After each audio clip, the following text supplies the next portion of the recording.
सुहेल अफरीदी साहब के दो स्टेटमेंट बड़े इंपॉर्टेंट हैं।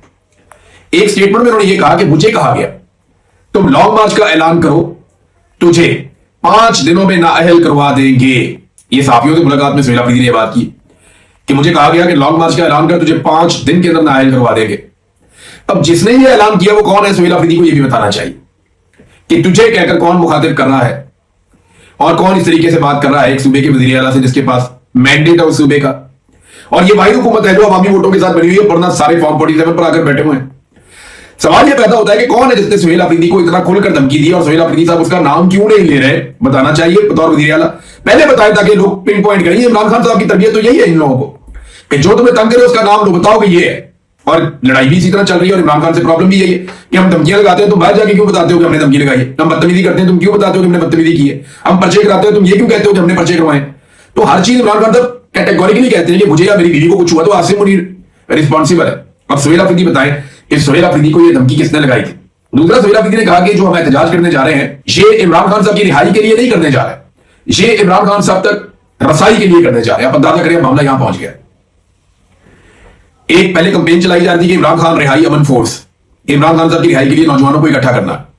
बात इमरान खान साहब की रिहाई की हो रही थी, वो गैर कानूनी तौर पे जेल में बंद है, सब जानते हैं, बंद करने वाले भी जानते हैं, जजेस भी जानते हैं, सारे जानते हैं, केसेस की औकात कोई नहीं है। लेकिन जबरदस्ती इमरान खान साहब को इसलिए जेल में रखा हुआ है कि आसिम मुनीर साहब ने जो एक जाली सरकार बनाई है वो अवाम में मकबूली नहीं हो रही और इमरान खान साहब बाहर आएंगे तो एक नई मुसीबत खड़ी कर देंगे। अवाम उनके साथ खड़ी हो जाएगी, आसिम मुनीर साहब का बनाया हुआ पूरा का पूरा शीशे का महल वो टूट जाएगा अवाम के पत्थरों से। तो इसलिए उन्होंने हालिया निकाला कि इमरान खान को जेल के अंदर ही रखो, इसको बाहर निकलने नहीं देना। वो कानूनी मामला नहीं है, वो करप्शन का मामला नहीं है, करप्शन के बेशुमार मामला आते हैं। मैं आपको बताता हूं ऐसे ऐसे करप्ट और बेईमान लोग हैं वो बैठे हुए हैं, उनको कोई हाथ ही नहीं डालता। सारे एलिगेशन लगाए गए थे उस्मान बुज़दार पे कि जनाब ये आदमी करप्ट है, उस्मान बुज़दार बाहर फिर रहा है। बुशरा बीबी के ऊपर इल्जाम ये हैं कि जनाब आसिम मुनीर के पास कोई फाइल थी जिसमें बुशरा बीबी के बहुत सारे जुर्म थे, उन जुर्म में से कोई एक जुर्म की भी एफआईआर अभी तक दर्ज नहीं हुई। ये सब झूठो झूठ है, ये सारे जाली मुकदमात हैं और इमरान खान साहब को जेल में इसलिए रखा हुआ है ताकि ये वाली सरकार जो है इसको लंबा किया जा सके, ये सरकार गिर ना जाए। तो ये क्या बात की सुहेल अफरीदी साहब ने कि इमरान खान साहब की रिहाई के लिए हम तहरीक नहीं चला रहे। कारकुनान सिर्फ इसलिए निकल रहे हैं लाखों की तादाद में, अगर आप निकालेंगे तो, कि जनाब इमरान खान साहब की एक मुलाकात करवा दी जाए उनकी फैमिली से या उन तक रसाई दे दी जाए। वो भी उस आदमी की रिहाई के लिए जोर लगाओ, वो बेगुनाह जेल के अंदर कैद है। आपको हुकूमत इसलिए दी थी कि आप स्ट्रीट मूवमेंट चलाएं और इमरान खान साहब की रिहाई के लिए जोर लगाएं, लेकिन इमरान खान की रिहाई के लिए कोई कोशिश भी नहीं की गई। बल्कि अब वो कोशिश करते हैं कि इमरान खान साहब तक किसी तरह रसाई हो जाए, यही उनसे मुलाकात हो जाए, उनकी रिहाई वाला मामला तो गया कहीं और। स्ट्रीट मूवमेंट अभी तक शुरू नहीं हो सकी।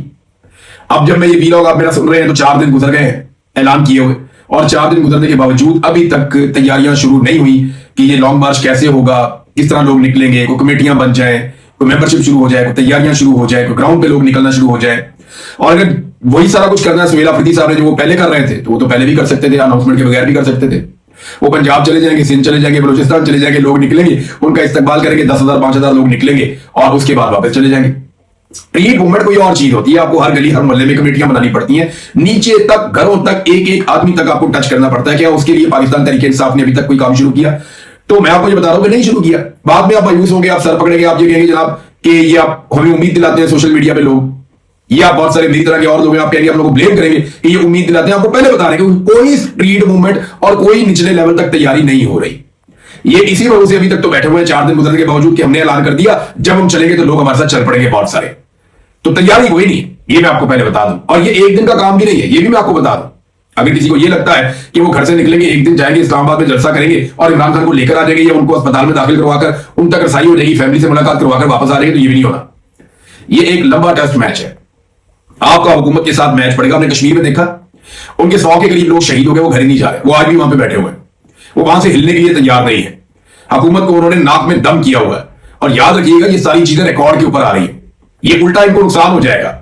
और कल को अगर ये तहरीक बढ़ गई जो आजाद कश्मीर के अंदर है, तो एक नई मुसीबत पाकिस्तान की फेडरल गवर्नमेंट के लिए भी और जो वहां पे हुकूमत बनाई जाएगी उसके लिए भी एक नई मुसीबत बन जाएगी।